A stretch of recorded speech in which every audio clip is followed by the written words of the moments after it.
ये जो मंच, ये जो राष्ट्रीय अधिवेशन का जो मंच है, ये एडवोकेट सुमिता पाटिल मैडम जी को समर्पित है। और आज के उद्घाटन सत्र में पाटिल साहब के द्वारा जो बात कही गई, उसी के संदर्भ में 1 मिनट में बात करना चाहूँगा। मैं रोक नहीं पाया अपने आप को, क्योंकि हमारे कार्यकर्ता हमेशा किसी न किसी समस्या का बहाना, या उनको लगता है कि उनकी अपनी समस्याएं बहुत ज़्यादा बड़ी होती है, मगर ये एक बहुत जीता जागता उदाहरण हमारे आंदोलन के लिए है कि जिस आंदोलन को इतने ज़्यादा डेडिकेटेड, डिवोटेड मिशनरी कार्यकर्ता मिलते हैं, वही आंदोलन समाज में सफल होता है।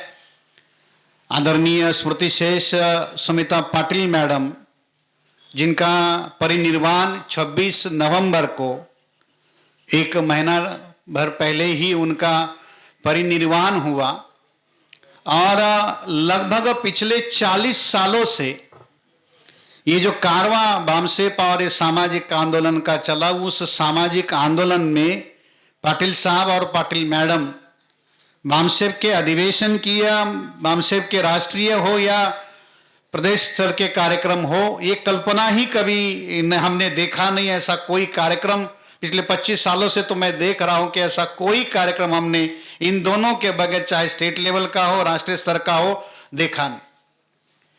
कल्याण में जब बामसेप का अधिवेशन हम लोग कर रहे थे, उस समय पाटिल मैडम बीमार चल रही थी, कैंसर से पीड़ित थी, मगर उस स्थिति में भी वो उस काम के लिए समय दिया। और आप लोगों ने देखा होगा कि वो आईसीयू से निकलकर अपने अधिवेशन में आई थी।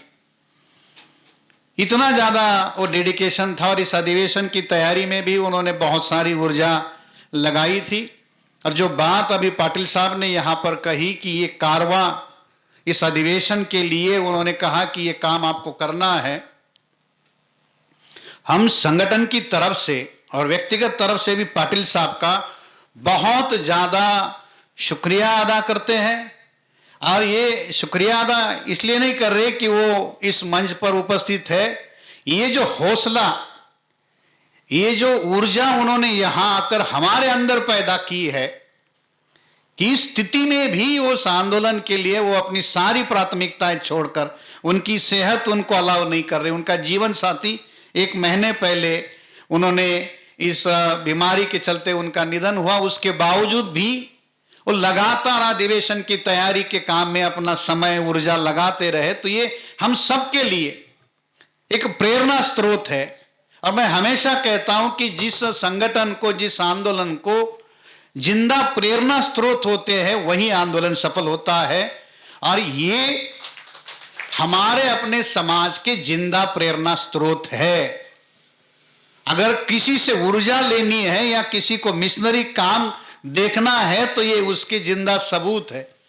और अंतिमता इतना कहना चाहूंगा कि जो लोग किसी मकसद के लिए जीते, किसी मकसद के लिए अपनी जान कुर्बान करते हैं, उनका जन्म तो आनंददायी होता ही है, वो एक उत्सव होता ही है, उनका मृत्यु भी एक महोत्सव होता है, क्योंकि वो लोगों के जीवन में बहुत बड़ा ऊर्जा बदलाव लाता।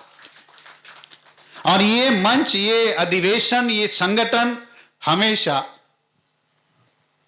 पाटिल साहब और खास तौर पर सुमिता पाटिल मैडम के उस कार्य को, जो उन्होंने उस स्थिति में, मतलब एक बहुत प्रस्थापित परिवार से पाटिल परिवार आया हुआ है, उनकी मैडम आई हुई है, और वो सारा सब कुछ छोड़कर व्यवस्था के विरोध में खड़ा होकर उन्होंने जिंदगी का इतना समय लगाया। तो हम उस कार्य को आजीवन याद रखेंगे, और आने वाली पीढ़ी के लिए एक गौरवशाली विरासत साथियों हमारे लिए है।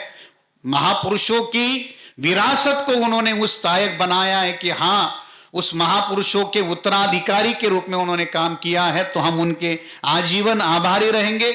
उनके प्रति हमारा आदर, मान, सम्मान उतना कायम रहेगा, और ज्यादा ऊर्जा के साथ हम उस लक्ष्य के लिए काम करेंगे।